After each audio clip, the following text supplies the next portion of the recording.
Assalamualaikum warahmatullahi wabarakatuh. Salam sejahtera buat kita semua. Semoga kita semua dalam keadaan sehat jasmani dan rohani, tidak kekurangan satu apapun. Amin ya robbal alamin. Oke, Mimin akan melanjutkan cerita Liontin Giok Naganya. Bab 1301 sampai bab 1305. Bantu aku dari dua kalimat ini. Ye Chong dapat menyimpulkan bahwa Siang ini adalah seseorang yang biasanya diganggu. Ngomong-ngomong, apa yang kau lakukan di sini? Tanya Ash. Ye Chong berkata, Nona, biarkan aku mencuci pakaian ini. Siang mendengus. Ngomong-ngomong, kenapa kamu punya? Ye Chong ingin bertanya mengapa ada bau busuk di tubuh Siang. Siang tersipu dan berkata, ya, aku tidak sengaja dipukul oleh seseorang dan menumpahkan sedikit air ke toilet. Melihat ekspresi mengelak Siang, Ye Chong tahu bahwa Siang tidak mengatakan yang sebenarnya. Kemungkinan besar, Siang diintimidasi. Seseorang sengaja menaburkannya pada Siang. Mungkin Siang malu mengatakannya di depan Ye Chong, seorang pendatang baru. Namun, Ye Chong tidak mengungkapkannya, dia hanya mengangguk. Ngomong-ngomong, kamu bisa membantuku dulu? Aku ingin mandi, kata Siang. Ye Chong mengangguk terlebih dahulu, dan kemudian menyadari, apa? Bantu kamu mencuci? Mandi? Ya, ada apa? Siang bertanya dengan acuh tak acuh. Ye Chong biasanya menyentuh hidungnya, dan berkata, tidak apa-apa, hehe. Dia berkata pada dirinya sendiri, apakah ada hal yang begitu baik? Hari ini benar-benar beruntung. Kemudian, Siang membawa Ye Chong ke kamar mandi di ruang belakang. Kamar mandi ini juga sangat retro. Di kamar mandi tidak ada pemanas air, melainkan bak kayu besar. Ini adalah bak mandi untuk mandi. Ye Chong akhirnya tahu mengapa Siang memintanya untuk membantunya mandi. Ini benar-benar berbeda dari mandi biasa. Siang meminta Ye Chong untuk membantunya membawa 2 ember air panas dan menuangkannya ke dalam bak mandi. Dia ada di atasnya, dan memercikkan beberapa kelopak bunga secara acak, lalu mengulurkan tangan untuk menyentuhnya, dan suhu airnya pas. Segera setelah itu, Siang melepas pakaiannya yang terciprat air kotor, lalu mengangkat kakinya ke dalam bak mandi untuk mandi. Karena dia menganggap Ye Chong sebagai seorang gadis, dia tidak menghindarinya. Baru pada saat itulah Ye Chong menemukan bahwa kulit di tubuh Siang sebenarnya cerah, halus dan halus. Tapi mengapa kulit wajah terlihat begitu gelap dan kotor? Kemudian, Siang mengambil handuk dan berkata kepada Ye Chong, Kakak, bisakah kamu mengelap bagian belakang untukku? Untuk sesaat, dia lupa berbicara dengan suara seorang gadis. Hah, kakak? Kenapa kamu berbicara seperti laki-laki? Siang bertanya dengan curiga. Ye Chong dengan cepat berubah menjadi gadis kurus lagi, dan berkata, ya, aku merasa kedinginan baru-baru ini. Siang tidak terlalu ragu, dan menyerahkan handuk di tangannya kepada Ye Chong. Ye Chong berjalan mendekati tong kayu, mencelupkannya ke dalam sedikit air, lalu dengan lembut menyekap punggung Siang. Kulit Siang halus, sosoknya juga sangat bagus, bahu dan punggungnya indah, seperti sepotong batu giok putih, terasa hangat dan lembut saat disentuh. Awalnya, Ye Chong mengira Siang adalah gadis yang sangat gelap. Namun, setelah Siang membasuh wajahnya 2 kali, wajahnya juga menjadi sangat cerah. Gigi putih dan bibir merah sebenarnya sangat indah. Dia jauh lebih tampan daripada nona muda dari keluarga Wang. Ternyata selama ini Siang bermain jelek. Keindahan seperti itu, duduk di air dengan begitu, terus terang, bagaimana orang bisa menanggungnya? Ye Chong tertegun sejenak. Siang kembali menatap Ye Chong dengan aneh. Kakak, ada apa denganmu? Kenapa mimisan? Ye Chong dengan cepat menyeka mimisannya, dan berkata sambil tersenyum, tidak apa-apa. Lalu, dia terus menyeka punggung Siang. Siang, jadi kamu sangat cantik.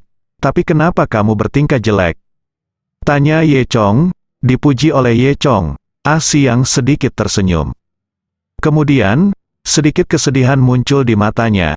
Kakak, aku pikir kamu orang yang baik, jadi sebaiknya aku memberitahumu, sebenarnya, itu karena misi.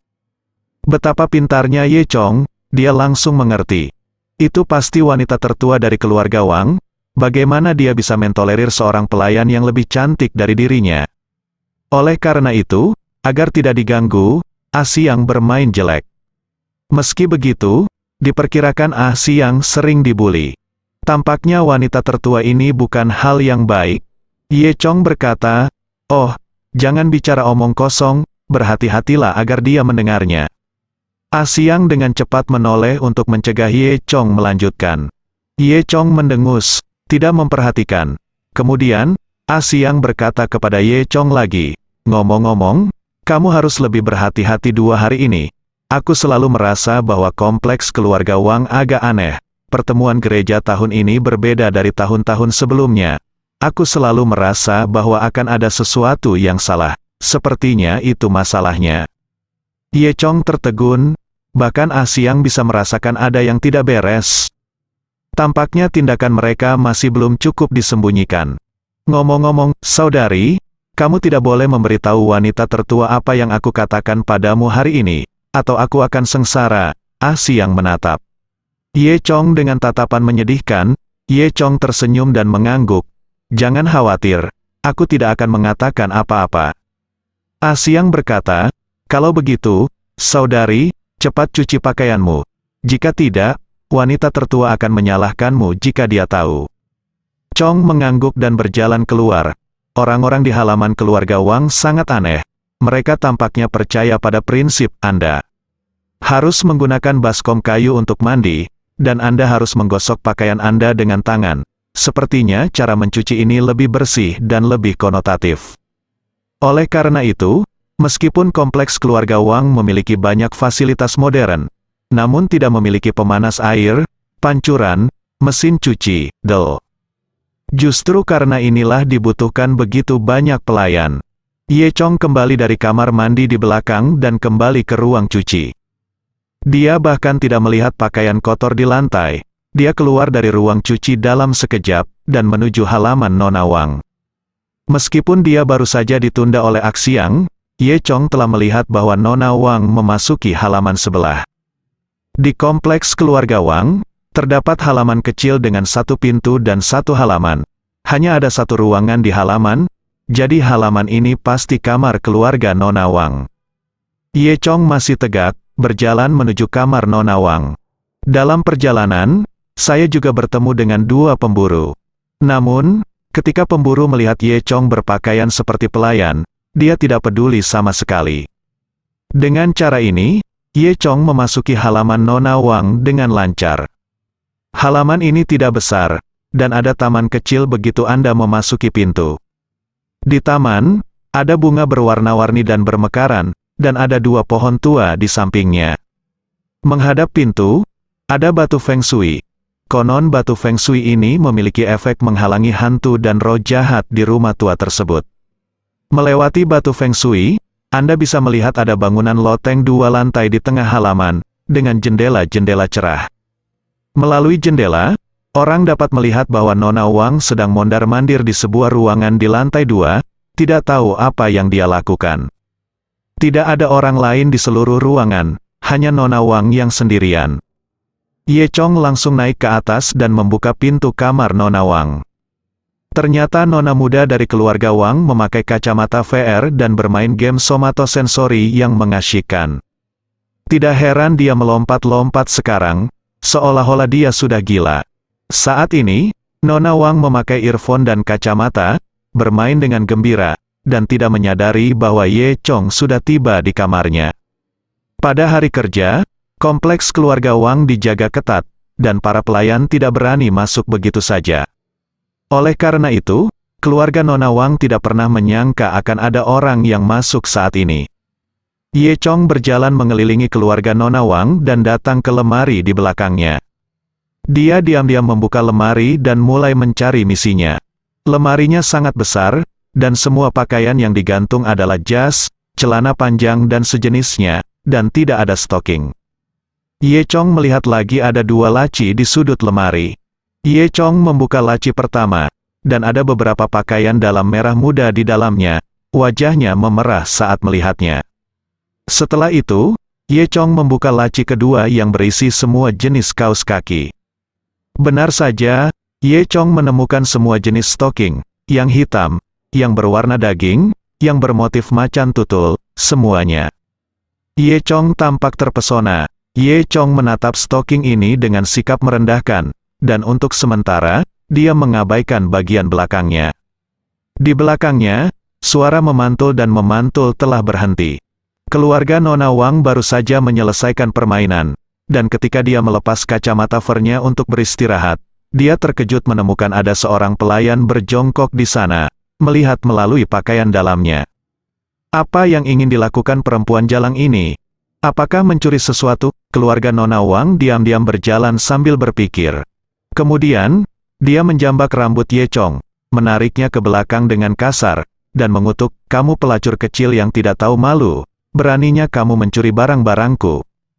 Nona Wang melepas wig yang dia kenakan, memperlihatkan rambut pendeknya. Nona Wang tertegun selama beberapa detik sebelum menyadari bahwa orang di depannya sebenarnya adalah seorang pria yang menyamar sebagai wanita. Dia langsung mengerti bahwa orang ini pasti cabul. Berpura-pura menjadi seorang wanita dan datang ke sini untuk mencuri pakaian dalamnya. Bukankah itu mesum? Melihat wanita muda dari keluarga Wang ini, dia akan membuka mulutnya dan berteriak. Ye Chong tiba-tiba mengambil langkah maju, mengulurkan satu jari, dan dengan ringan menyentuh tubuh Nona Wang.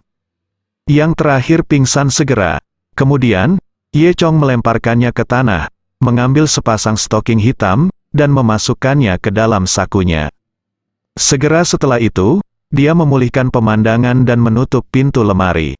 Kemudian, dia memakai kacamata VR untuk keluarga Nona Wang. Ye Chong berpikir sejenak, nona muda dari keluarga Wang ini sangat penuh kebencian. Dia selalu menggertak, siang. Hari ini aku akan memberinya pelajaran.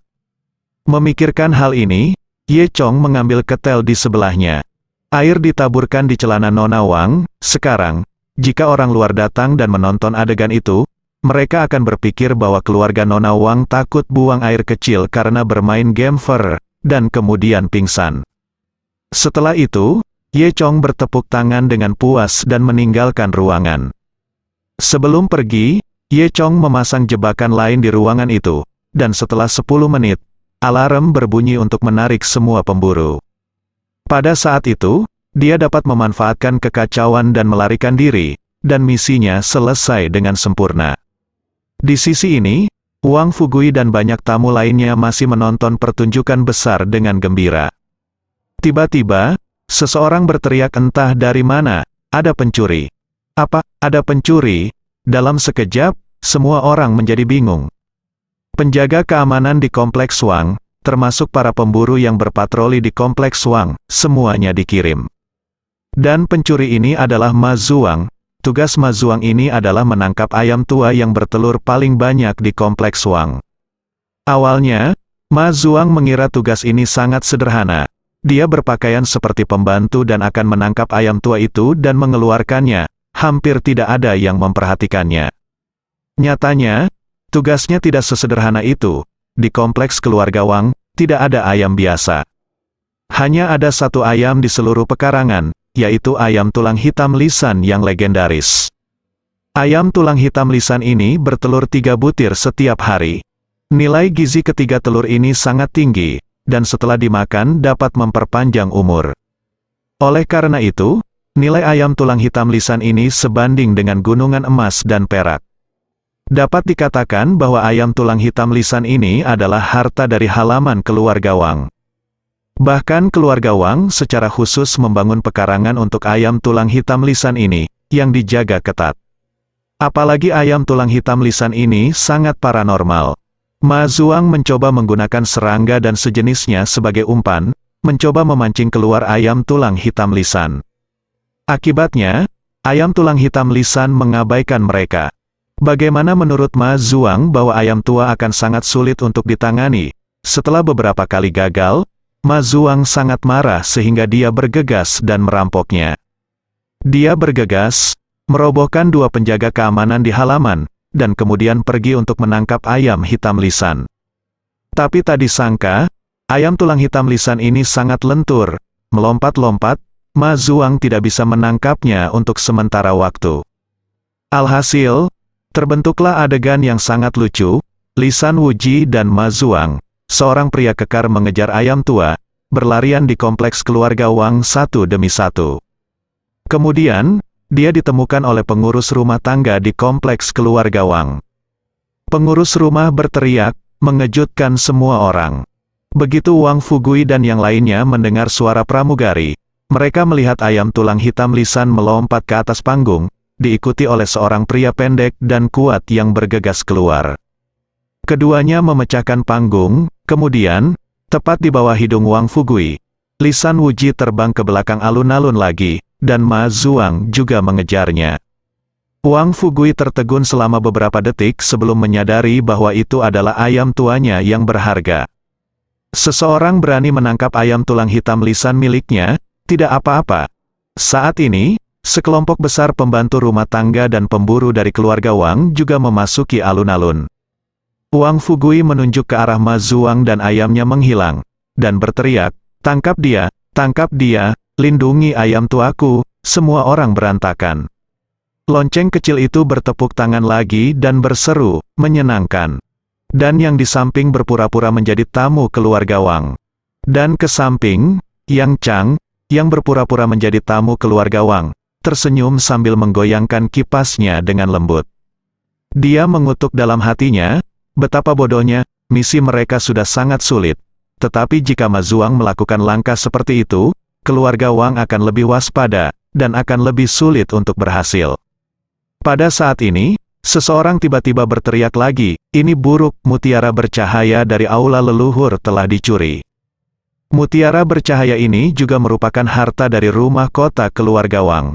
Wang Fugui terkejut, tapi tiba-tiba sesuatu terjadi lagi. Tanpa menunggu Wang Fugui bereaksi, dia mendengar alarm yang tiba-tiba terdengar di halaman tidur di belakang. Kecelakaan terjadi lagi, Wang Fugui segera berlari dengan seseorang. Ternyata itu kamar Nona Wang, dan alarm berbunyi. Beberapa penjaga keamanan dan pemburu di dekatnya semuanya bergegas masuk. Begitu mereka membuka pintu, mereka hanya menemukan keluarga Nona Wang, mengenakan kacamata VR, tergeletak di tanah, celananya sangat basah. Semua orang tahu bahwa Nona Wang suka bermain game VR, terutama game horor. Sepertinya kali ini, aku sangat ketakutan sampai pipis di celana. Seberapa menakutkan game sialan ini, banyak orang menutup mulut dan tertawa. Kemudian, Wang Fugui dan talenta lainnya tiba. Melihat putrinya baik-baik saja, Wang Fugui merasa lega. Namun, hanya dalam beberapa menit, hal-hal aneh terjadi silih berganti. Pasti ada yang tidak beres. Tentu saja, drama besar di dalam gereja tidak dapat berlanjut. Keluarga Wang kehilangan harta mereka, dan segera memerintahkan orang untuk menutup seluruh kompleks keluarga Wang, dan tidak ada yang diizinkan keluar. Para tamu dari keluarga Wang semuanya ketakutan. Mereka berdiskusi dengan suara rendah, apakah keluarga Wang menyinggung orang berpangkat tinggi. Begitu keluarga Wang tutup, itu langsung mengganggu rencana Ye Chong. Ye Chong awalnya berencana untuk memanfaatkan kekacauan dan langsung keluar dari gerbang kompleks keluarga Wang. Di luar dugaan, kecerobohan Ma Zuang membangkitkan kewaspadaan keluarga Wang terlebih dahulu. Sekarang, dia juga dikurung di kompleks keluarga Wang dan tidak bisa keluar. Jika dia memaksa masuk, menghadapi begitu banyak pemburu, dia mungkin mencari kematian. Nyatanya, tindakan Ma Zuang tidak hanya mengganggu rencana Ye Chong, tetapi juga mempengaruhi semua orang yang datang untuk menjalankan misi tersebut. Belum lagi biksu itu, dia adalah orang pertama yang mencuri Ye Mingzu. Dia hampir berhasil melarikan diri, tapi sekarang dia juga disegel di dalam kompleks. Untungnya, masih ada 3 hari tersisa. Ye Chong masih bisa berpura-pura menjadi pelayan dan perlahan mencari peluang. Pada saat ini, secara bertahap semakin larut, di kompleks keluarga Wang, lampu menyala di mana-mana, menerangi halaman dengan terang. Banyak tempat yang ribut, dan ayam-ayam beterbangan sebentar. Halaman kompleks keluarga Wang juga cukup besar. Semua orang mencari lama sekali, tetapi mereka tidak menemukan jejak Ma Zuang dan Lisan Wuji. Ketika Ye Chong memikirkan apa yang harus dilakukan, Ah Siang sudah berjalan mendekat. Ah Siang baru saja mandi, rambutnya masih basah, dia mengecat wajahnya dengan warna yang lebih gelap, agar orang lain tidak melihat bahwa dia lebih cantik dari Nona Wang. "Kakak, apa yang kamu lakukan di sini? Apakah kamu sudah selesai mencuci pakaianmu?" tanya Ah Siang. Ye Chong menggelengkan kepalanya, bajunya belum dicuci. Ah Siang berkata, "Kamu baru saja mendengarnya. Aku khawatir sesuatu benar-benar terjadi di kompleks keluarga Wang." Ye Chong berkata, "Ya, aku hanya akan melihat kegembiraan." Nah, Ah Siang meraih tangan Ye Chong. "Oh, apa yang kamu lihat? Jika kamu tidak mencuci pakaianmu dengan baik, hati-hati wanita itu akan membersihkanmu," mengatakan. Itu, Ah Siang menyeret Ye Chong dan berjalan menuju ruang cuci. "Hei, Kak, kenapa tanganmu besar sekali?" tanya Ah Siang. Ye Chong menggosok hidungnya. "Ah, ini, sepertinya kamu juga pekerja keras. Dengan tangan sebesar itu, sepertinya kamu ditakdirkan untuk bekerja," kata Ah Siang. Ya, Ye Chong menggema. Kemudian, keduanya pergi ke ruang cuci. Ah Siang membantu Ye Chong dan mencuci pakaian bersama. Ye Chong sangat enggan, dia menggosok pakaian kotor Nona Wang dan menggantungnya. Setelah mencuci pakaian, Ah Siang mengajak Ye Chong bekerja di dapur. Di dapur, Ye Chong menemukan seorang pria gemuk berpakaian seperti juru masak. Dia dan sekelompok koki berkeringat deras saat memasak. Karena waktu makan malam akan segera tiba, kompleks keluarga Wang ditutup, dan para tamu di keluarga Wang semua menunggu di ruang tamu saat ini. Wajah semua orang tampak tegang. Setelah menunggu lama, Wang Fugui akhirnya muncul. Dia berkata kepada semua orang, "Para tamu yang terhormat, tolong jangan khawatir. Ada pencuri yang mencuri Ye Mingzu keluarga Wang kami, dan bahkan ingin menangkap ayam hitam lisan saya. Semua orang melihatnya hari ini. Berani sekali. Berani mengambil ide kompleks keluarga Wang, tapi mereka sudah masuk. Mereka mungkin tidak keluar. Jadi, tolong merasa dirugikan selama 2 hari. Kompleks keluarga Wang sekarang ditutup. Setelah kita menangkap pelakunya, semuanya bisakah aku pergi? Untuk menebus kesalahan semua orang, aku secara khusus menyiapkan makanan mewah untukmu hari ini." Mendengar apa yang dikatakan Wang Fugui, semua orang sedikit lega. Setelah itu, Wang Fugui memerintahkan pembantu rumah tangga untuk menyajikan hidangan. Segera setelah itu, para pelayan keluarga Wang membawakan semua jenis hidangan lezat. Karena kekurangan tenaga, pelayan dari pekarangan Nona Wang, seperti Ah Siang dan Ye Chong, juga datang untuk membantu. Saat ini, keluarga Nona Wang sudah bangun dan menangis di kamar. Dia sedang kesurupan, dan dia pikir bagian di mana dia bertemu Ye Chong dan mencuri stocking adalah plot permainan di VR. Dia akan mengeluh kepada pengembang game, dan dia juga berpikir bahwa dia mengencingi celananya karena ketakutan. Di sisi ini, Ye Chong membawa sepiring piring, yang kebetulan diletakkan di atas meja tempat Yang Chang duduk. Yang Chang duduk di sana, menatap Ye Chong sambil tersenyum. Ye Chong mengabaikan Yang Chang, meletakkan piring, berbalik dan pergi. Pada saat ini, Yang Chang tiba-tiba bertanya dengan suara rendah, "Tugasmu sudah selesai?" Jelas, Yang Chang telah menyadari bahwa pelayan di depannya adalah Ye Chong yang menyamar. Ye Chong tidak menjawab, berbalik dan pergi. Yang Chang menatap punggung Ye Chong dengan tatapan penuh arti. Saat makan malam, dikatakan bahwa Ma Zuang dan Lisan Wuji muncul lagi, berkedip di depan mata semua orang. Dan ketika orang banyak mengejarnya, 1 orang dan 1 ayam tidak tahu kemana mereka pergi. Kuda ini bertubuh pendek, seperti Goper, tidak heran para pemburu itu tidak dapat menemukannya untuk sementara waktu. Setelah menyelesaikan pekerjaan mereka, Ye Chong, Ah Siang dan yang lainnya juga datang ke aula belakang untuk makan malam. Ada meja bundar besar di aula belakang, tempat Wang Jiabao dan para pelayan makan. Ah Siang membawa Ye Chong, dan menemukan tempat duduk secara acak setelah selesai makan, keduanya mulai makan.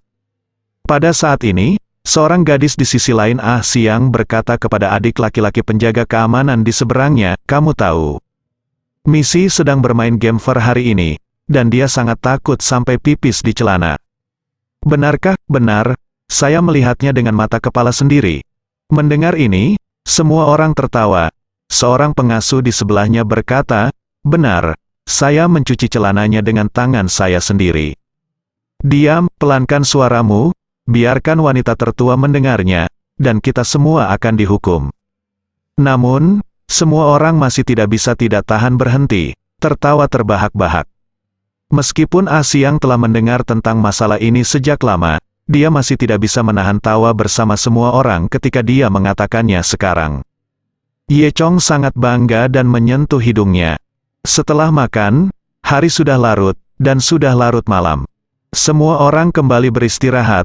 Adapun Ye Chong, dia tidak punya tempat untuk tidur. Asyang bertanya pada Ye Chong, di mana kamarmu? Ye Chong menggelengkan kepalanya. Asyang berkata, oh, begitu. Kamu pasti baru di sini hari ini, dan kamu belum mengatur tempat untuk tidur, jadi kamu bisa tidur denganku, dan kita dua saudara perempuan akan tidur di kang yang sama. Ye Chong Sin berkata, ada hal yang sangat bagus, dia dengan cepat mengangguk dan setuju. Asyang, kamu sangat pengertian. Kemudian, Ye Chong datang ke rumah Asyang.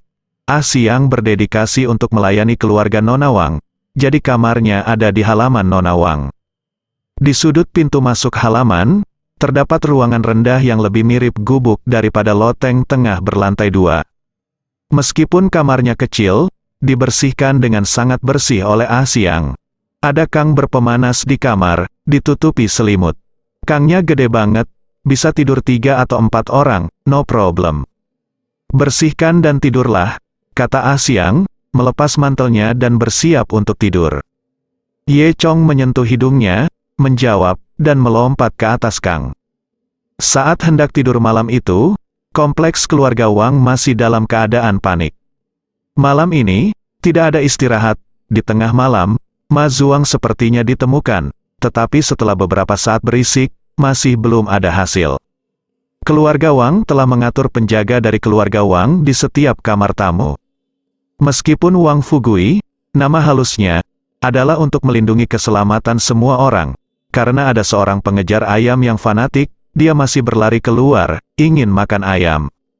Namun nyatanya, semua orang tahu bahwa penjaga ini hanya untuk memantau semua orang. Tapi tidak peduli seberapa ketat pertahanannya, itu hanya bisa melindungi orang-orang biasa itu. Di tengah malam, Yang Chang dan Fatih memanfaatkan sinar bulan dan diam-diam bertemu di hutan di sebelah alun-alun. Mereka berkomunikasi satu sama lain tentang situasi mereka. Barang yang dicuri pria gendut itu relatif sederhana. Dia tidak melakukan apa-apa hari ini, dan dia akan pergi ke sana besok. Dia menggunakan alasan kursi pijat rusak, jadi dia mengeluarkannya untuk memperbaikinya, dan mencuri saja manik-manik magnet di dalamnya. Tapi tugas Yang Chang sangat sulit, karena wanita tua dari keluarga Wang ini biasanya hidup dalam pengasingan, dan dia bahkan tidak keluar saat menonton drama. Dia hanya berbaring di kamarnya dengan botol tembakau di tangannya. Tidak mungkin merebutnya dengan paksa, karena ada beberapa penjaga utama di depan pintu wanita tua dari keluarga Wang. Oleh karena itu, Yang Chang tidak memikirkan cara untuk sementara waktu. Pria gendut itu berkata, Saudara Yang, jika Anda membutuhkan bantuan, tolong minta bantuan saya. Yang Chang mengangguk sambil tersenyum, dan berkata, Oke, saya percaya Saudara gendut, Anda pasti akan membantu saya. Kata-kata ini sepertinya berarti sesuatu rasa yang dalam. Namun, pria gendut itu tidak mendengarnya sama sekali. Kemudian, keduanya berbalik dan pergi. Fatih pergi dari sini dulu. Setelah pria gendut itu pergi, Yang Chang tiba-tiba mengeluarkan kit berwarna merah muda. Tas ini seharusnya milik Fatih. Ini berisi tugas lelaki gendut itu, ambil 36 manik-manik magnet dari kursi pijat lelaki tua dari keluarga Wang. Baru saja, saat Fatih tidak memperhatikan, Yang Chang mencuri perlengkapan misi Fatih. Di kompetisi kedua, aturan untuk menentukan pemenang adalah menyerahkan kit dan hal-hal terkait secara bersamaan. Oleh karena itu, kenali hanya tipnya saja, bukan orangnya. Dengan kata lain, memegang perlengkapan orang lain dan menyelesaikan tugas orang lain dianggap lulus. Jelas, Yang Chang merasa tugas Fatih mudah, jadi dia mencuri perlengkapan Fatih sebagai jalan keluarnya. Pria gendut ini bodoh, dia dikenakan oleh Yang Chang, dan dia belum mengetahuinya. Keesokan paginya, seorang tamu misterius datang ke kompleks keluarga Wang. Sebelum Ye Chong bangun dari tempat tidur, Ah Siang sedang mengobrol, bersikeras menyeret Ye Chong keluar. "Saudari Xiaoye, bangun, aku akan mengajakmu melihat peri." Ye Chong menggosok matanya dengan bingung, mengira dia salah dengar, dan bertanya, "Apa? Peri? Hah, kakak Xiaoye? Ada apa dengan suaramu, seperti laki-laki lagi?" Ah Siang bertanya. Ye Chong baru saja bangun dan melupakannya. Dia dengan cepat berpura-pura menjadi suara wanita. "Oh, bukankah aku sudah memberitahumu bahwa aku masuk angin dan masuk angin? Tidak masalah. Ayo pergi, aku akan membawamu untuk melihat peri yang sebenarnya." "Adalah?" Ah Siang menjelaskan. "Peri macam apa itu?" Ye Chong bertanya dengan rasa ingin tahu. "Itu peri." Ah Siang berkata, "Dibandingkan dengan peri, wanita tertua bahkan bukan ayam betina." Setelah mengatakan itu, Ah Siang menyeret Ye Chong dan berlari ke ruang tamu di halaman depan. Saat ini, di ruang tamu, kepala keluarga Wang, Wang Fugui, pengurus rumah tangga keluarga Wang, dan beberapa kepala keluarga Wang semuanya berdiri di sana, mengobrol dengan tamu misterius itu. Ye Chong menemukan dari kejauhan bahwa orang yang berbicara dengan mereka adalah seorang gadis. Pertama kali dia melihat gadis itu, Ye Chong mengerti apa yang dikatakan Ah Siang. Ah Siang menyebut gadis ini, peri, yang tidak berlebihan. Gadis ini berkulit putih dan bertubuh tinggi, terutama kedua kakinya yang panjang dan ramping, yang kurus dan lurus, hanya tersisa dua kaki itu dari seluruh tubuhnya, dia hanyalah kaki yang bagus. Apalagi penampilan gadis ini tidak jauh lebih baik dari Tang Chun, dia adalah wanita yang super cantik. Dia mengenakan gaun merah muda, imut dan sedikit murni. Yang paling penting adalah aura gadis ini, dia benar-benar memiliki sedikit aura peri. Namun, meski gadis ini terlihat sangat baik, dia jelas sangat bergengsi. Bahkan Wang Fugui dari keluarga Wang memperlakukan gadis ini dengan hormat. Kemudian, Ah Siang menyeret Ye Chong dan berpura-pura masuk untuk mengantarkan teh. Salah satu dari mereka memegang cangkir teh dan yang lainnya poci teh, lalu masuk. Ye Chong melihat lebih dekat pada gadis itu lagi. Dia memang sangat cantik, dan dia dilahirkan untuk menjadi tak tertandingi.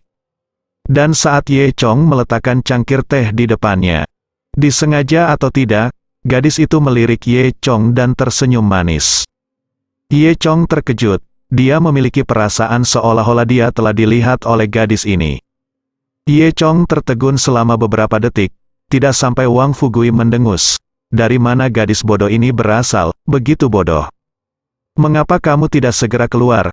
Ah Siang menarik Ye Chong, dan Ye Chong sadar dan mengikuti Ah Siang keluar. Keduanya berjalan keluar dari ruang tamu. "Bagaimana? Aku tidak salah, kamu melihat matamu lurus, apakah kamu iri?" Ah Siang bertanya sambil tersenyum.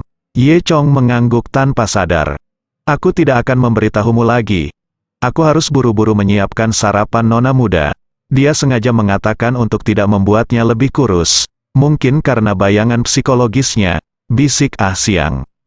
Lalu, Ah Siang pergi ke dapur untuk menyiapkan sarapan nona Wang. Ye Chong pergi ke kafetaria besar di belakang untuk sarapan, lalu berkeliaran di kompleks keluarga Wang sesuka hati. Saat dia berjalan, dia mencari kesempatan untuk melarikan diri dari halaman. "Meskipun saya tidak tahu siapa wanita cantik berkaki panjang dalam gaun merah muda itu, tetapi begitu dia datang, sepertinya keluarga Wang telah mendapatkan tulang punggung, dan perlahan-lahan menjadi tenang. Jika dia memanfaatkan kekacauan itu, dia masih memiliki kesempatan untuk melarikan diri. Namun, sekarang patroli keluarga Wang lebih teratur, dalam hal ini, semakin sulit untuk melarikan diri. Apalagi sejak tengah malam kemarin, saya belum mendengar kabar apapun tentang Ma Zuang dan Li San Wuji. Jika dia tidak melihat para pemburu itu dan penjaga keamanan Wang berkeliaran di halaman, Ye Chong akan berpikir begitu. Ma Zuang telah ditangkap. Ye Chong tahu bahwa dia harus memikirkan cara cepat untuk melarikan diri. Sebelum saya menyadarinya, sudah lewat jam 10 pagi. Ketika Ye Chong melewati sebuah pohon tua, dia tiba-tiba menemukan bahwa tidak jauh dari sana, seseorang sedang ditanyai oleh dua pemburu. Itu tidak lain adalah Yang Chang. Ternyata Yang Chang berencana untuk pergi ke sekitar halaman wanita tua dari keluarga Wang pagi ini, untuk melihat apakah ada kesempatan untuk mengambil botol tembakau dari wanita tua dari keluarga Wang. Namun, halaman wanita tua dari keluarga Wang adalah tempat yang paling dijaga ketat di seluruh keluarga Wang. Yang Chang tidak memiliki kesempatan untuk melakukan apapun. Tepat ketika Yang Chang hendak kembali dan mencari cara lain, dia terlihat oleh dua pemburu. Ye Chong tidak mau memperhatikan Yang Chang ini, hidup dan matinya tidak ada hubungannya dengan dia. Tanpa diduga, pada saat ini, Yang Chang melihat Ye Chong, dan tiba-tiba berteriak, "Kakak Ye, jadi kamu di sini. Mengapa kamu mengenakan pakaian wanita? Aku hampir tidak mengenalimu," kata-kata Yang Chang, segera membangkitkan kewaspadaan dari para pemburu. Bagaimanapun, Yang Chang ini adalah tamu dari keluarga Wang. Meskipun dia menyelinap ke sini, dia mengatakan bahwa dia tersesat mencari toilet, tetapi bisa dikatakan.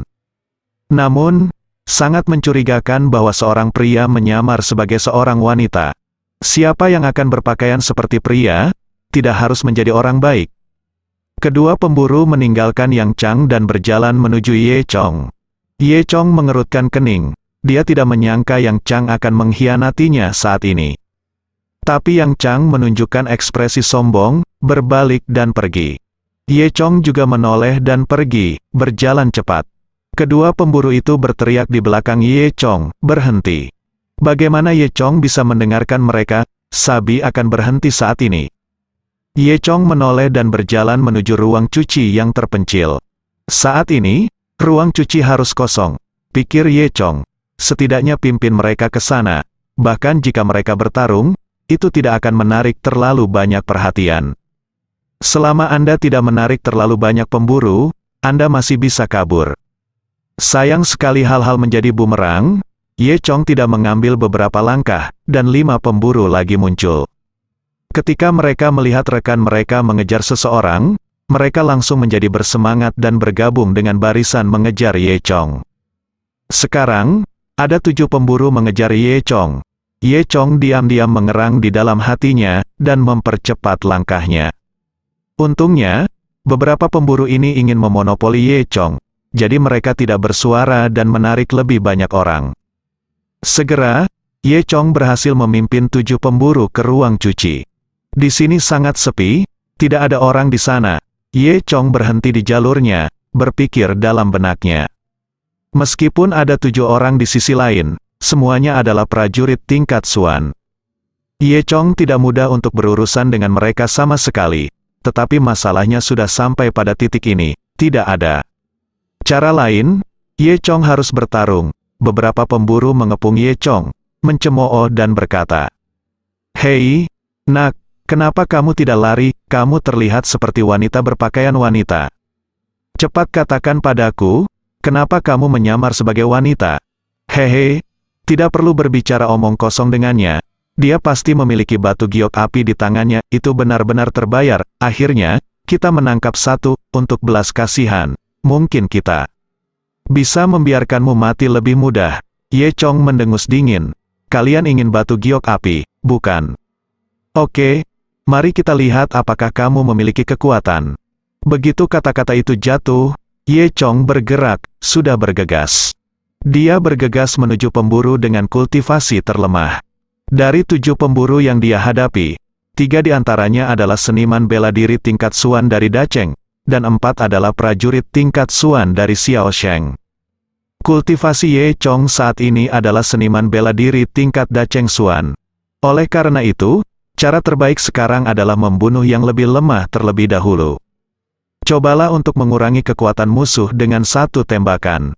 Pemburu ini tidak mengharapkan serangan tiba-tiba Ye Chong untuk sementara waktu. Dalam sekejap mata, Ye Chong sudah tiba di depan pemburu dengan tingkat kultivasi terendah. Kemudian, dia membantingnya dengan telapak tangan. Pemburu bereaksi dengan cepat, mengangkat telapak tangannya di atas kepalanya, mencoba memblokir serangan Ye Chong. Bagaimana dia bisa membayangkan bahwa kultivasi Ye Chong lebih tinggi darinya? Ye Chong menjatuhkan telapak tangannya, hanya dengan mendengar klik pemburu itu langsung dipukul habis-habisan. Separuh tubuh pemburu itu lemas, dan kedua kakinya terlempar ke lumpur. Kemudian, tubuhnya kejang beberapa kali, dan dia meninggal. Tidak ada pemburu lain yang berpikir bahwa Ye Chong akan memiliki keterampilan seperti itu. Namun, mereka tidak sedih dengan kematian rekan mereka. Lagi pula, hanya ada satu batu giok api, dan setelah mereka mendapatkan batu giok api ini, mereka akan saling membunuh. Sekarang seseorang dibunuh oleh Ye Chong sebelumnya, mereka tidak bisa lebih bahagia.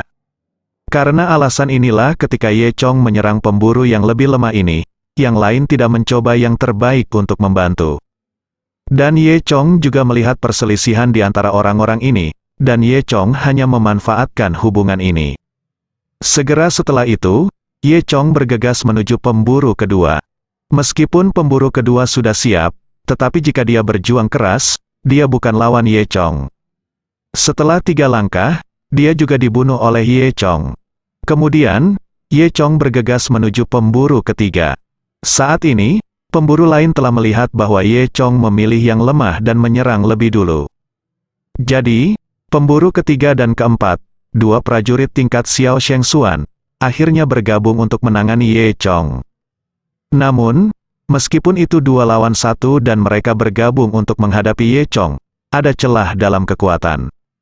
Juga, kecepatan mereka terlalu lambat, keduanya bermain 2 lawan 1. Dan pertarungan dengan Ye Chong hanya seri untuk sementara waktu. Untungnya, ketiga master hebat tingkat Xuan itu tidak menyerang Ye Chong sampai mati. Tepat di samping, menyerang Ye Chong secara simbolis. Kalau tidak, Ye Chong pasti sudah lama dikalahkan oleh lawan. Ye Chong tahu bahwa dia harus menyelesaikan pertempuran secepat mungkin, atau keadaan akan berubah jika sudah terlambat. Segera setelah itu, Ye Chong membuat tipuan, menghindari telapak tangan pemburu ketiga di seberang. Kemudian, dia meninju lawan. Pada saat yang sama, pemburu keempat di belakangnya juga memukul punggung Ye Chong. Dan Ye Chong tidak menghindar atau menghindar, dia berjuang keras dan dipukul oleh pemburu keempat di belakangnya. Pukulannya juga mengenai pemburu ketiga di depannya pada saat bersamaan. Pemburu ketiga langsung ditabrak oleh Ye Chong dan terbang dalam jarak lebih dari 10 meter. Dengan suara bang yang keras, dia menabrak pohon tua di halaman, dan seluruh tubuhnya langsung tenggelam ke batang pohon tua itu. Ketika dia melihat lagi, dia sudah mati. Dan pemburu keempat di belakangnya meninju Ye Chong dengan kuat. Tubuh Dewa Naga Ye Chong memainkan peran besar, dia secara paksa menahan telapak tangan Xiao Cheng Xuan, tetapi dia tidak menderita luka serius. Pemburu keempat terkejut. Pukulannya bahkan bisa menghancurkan baja. Tetapi ketika dia mengenai lawan, lawan tidak terlihat terluka sama sekali, bersambung.